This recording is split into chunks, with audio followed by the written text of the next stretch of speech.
Another case history. I have plenty of these. I think this is going to be the last one I'll read to you. On April 15, a 31-year-old man with many years' experience with lasers was struck in the left eye with an argon laser beam, causing an immediate paracentral visual blur. Circumstances of the injury were as follows. Without wearing his safety glasses, the patient was inspecting a clear glass laser beam splitter for dust particles as part of the normal production line procedure. This happened at one of the two argon laser manufacturers. During this examination, laser power was accidentally turned on by another person, and he was struck in the eye by the main laser beam. So this was actually an example of that, you know, factor 10 to the 5 above the maximum permissible exposure. And no blinking, no ever, regardless of how fast you are, will prevent you from getting eye injury in that case.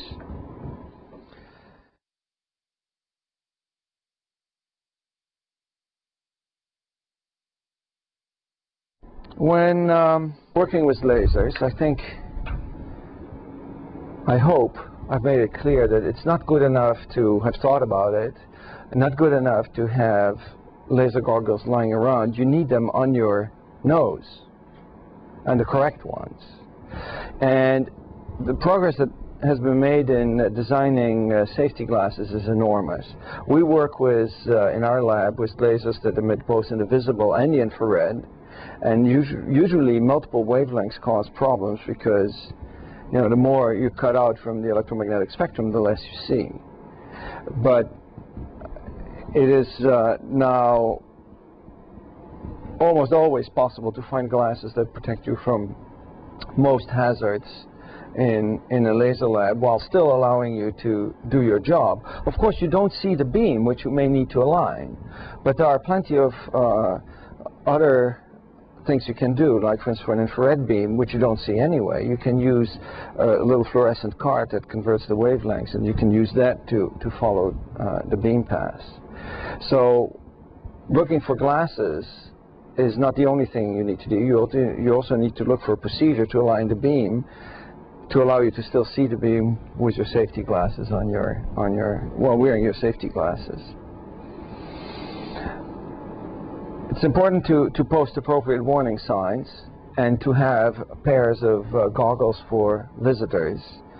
In our lab, we don't allow visitors anymore without wearing glasses when any of the lasers are on. You should terminate all laser beams. Any beam that you know goes off the edge of the table is a potential hazard. It might not be a hazard when you walk around in the lab normally, or when you stand near the table, because it hits your waist. But if you bend down to pick something up from the floor, if you happen to look in the wrong direction, you might catch one of these stray beams in your eyes. Never defeat interlocks, and in particular, I think this is probably currently the biggest cause of accidents, is do not underestimate reflections. A piece of glass, 2% from each side, for 4% from both sides, is almost always with any research lasers, way above the maximum permissible exposure. And while you put a beam splitter or a lens or, you know, any reflective, or a filter, right, a shot filter, let's say, to an ND filter to reduce the intensity of your beam, while you put that in the beam, you're sending a reflection to the other side of the room. That practice should be avoided at all costs. As I said before, we had an accident 2 summers ago in my lab where one person put a neutral density filter or a beam splitter, I forgot what it was, in a beam path, and as he put it in, he sent a stray beam all the way to the other end of the room where it struck somebody in the eye, causing damage on the retina. Fortunately not in the fovea, so it was in the peripheral vision, but causing permanent irreversible damage to the retina. So the practice and the rule, I can show you, if you're interested, I can show you the rules that we've set up in our group for operating with lasers. It's not to wear glasses. Take off your watch. I mean, this is flat. It's reflective, and it's at exactly the right height to intercept a beam that travels off the edge of the table. Or if you bend over and you put your hand in the optics, you have basically, you're wearing a mirror that sends the light in all directions. So get rid of things that shine, like belt buckles and watches. Never put an optical element into a live beam. Block it, put it in, unblock it. That should always be the case. And we have a whole set of rules like that, which I'll be more than happy to share with you.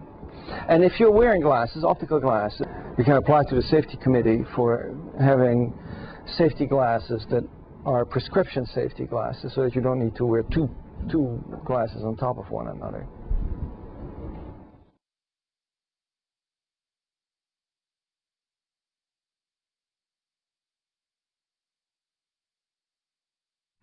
Okay, a few words about laser classification, although it is almost meaningless, this classification. Class 1 are, if you look at a laser, it has a label that looks like this. All lasers have that. I should have brought my laser pointer, because even a laser pointer has one of these two labels. There's caution, which is for class 2A and 3A, and then danger for class 3D and 4.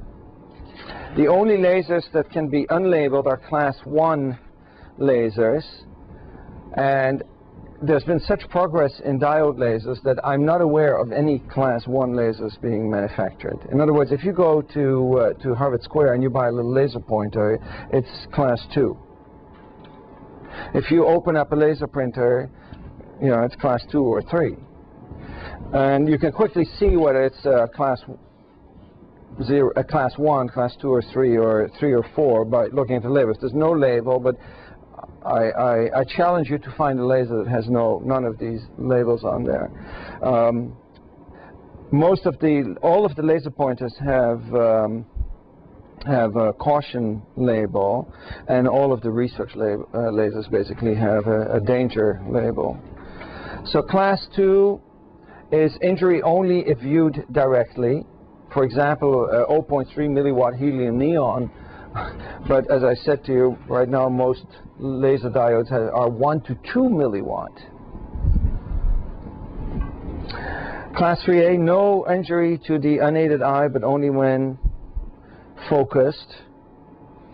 Class 3B, hazardous to the eyes.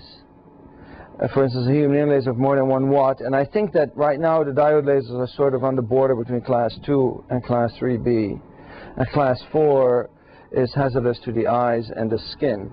If you look at most neodymium YAG lasers, argon lasers, they're actually class 4, because they're, I mean, if you put your hand for a long time in a 10 watt argon beam, you actually you'll get a severe burn spot there as well.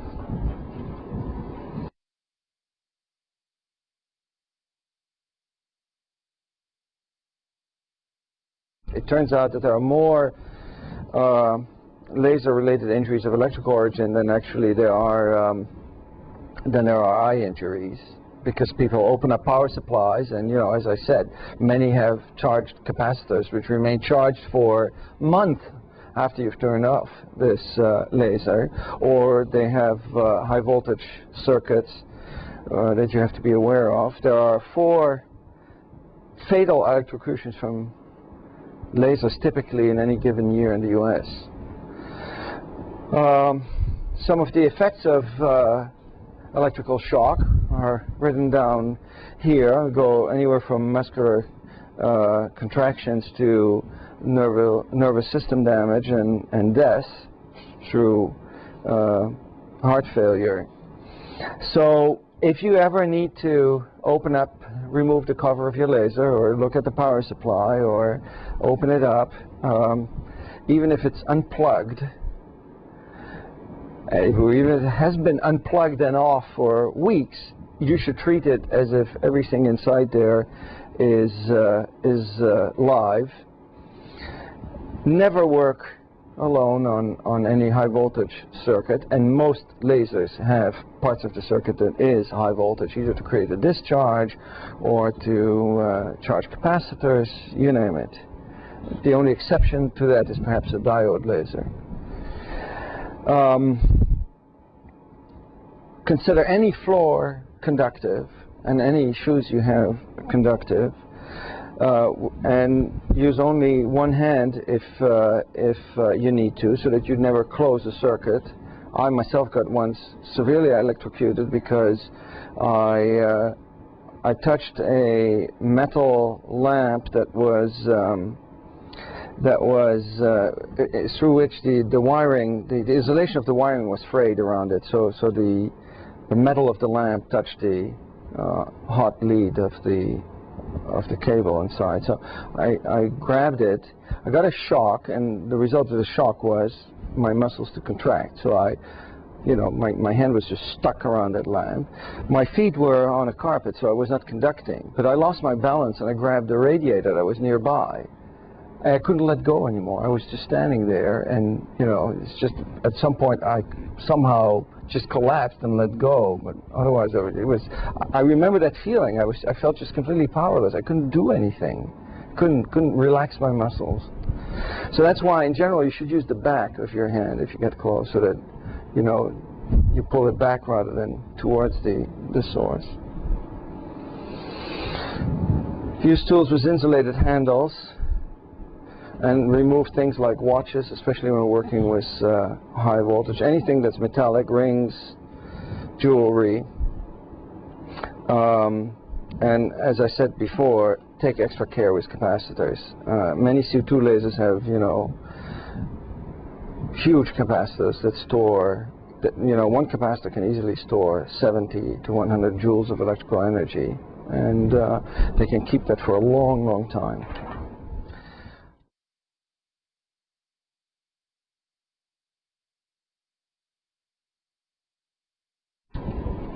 Okay, I want to end by showing a case study from my own lab. These are pictures of the retina of one of my graduate students' eyes. The fovea, this is the unaffected eye, this is the affected eye. The unaffected eye, this dark spot that you see here is the fovea. That's the part you use to read. That same spot in the other eye is actually right here. For some reason it looks as if this is the dark spot, but this is actually it. And you can see this white trace here. That white trace is a burn spot, which is much more clear on the printout than it is on this transparency.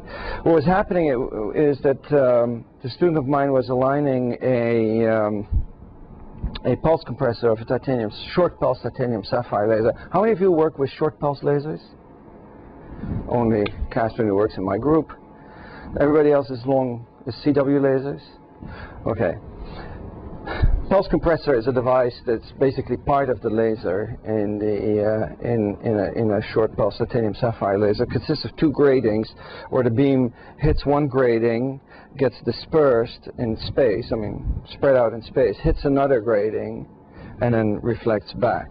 I won't talk about the physics here, but that's what happens. He had built that laser stretcher, it was a stretcher actually, not a compressor, himself, and needed to align it. At that point in the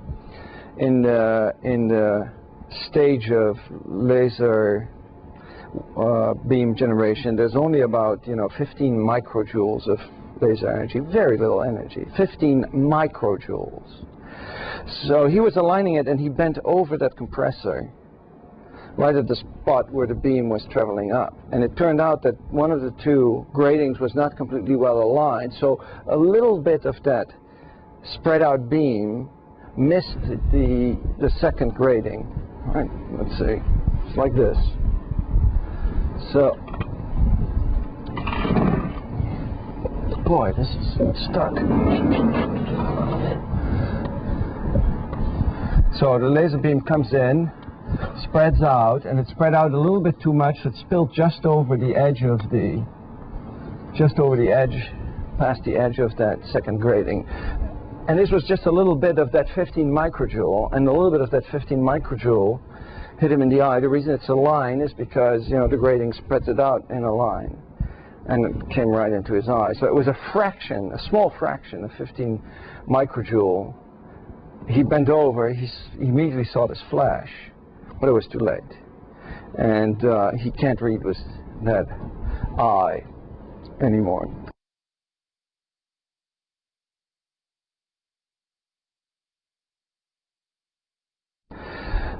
So I hope that after listening to these horrible stories, you will actually take the time today to go to one of those websites that I'm going to write down now, and look up what you need to do to prevent any of these accidents, and to prevent from happening to you what happened to the others, namely thinking it won't happen to me, and then it did happen. And the most important thing is not just sitting down and ordering those laser goggles. It was really to change the culture in your lab and to make a habit of it, of everyone always wearing these glasses.